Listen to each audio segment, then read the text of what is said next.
Friends, welcome back to the tutorial, and in this video I'm going to show you how to share your Coursera profile.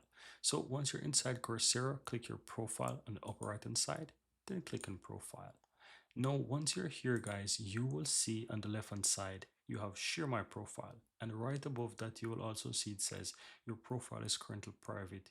You need to change the visibility settings. So you can go ahead and click and share your profile link, then you want to click anyone with this link and click on done.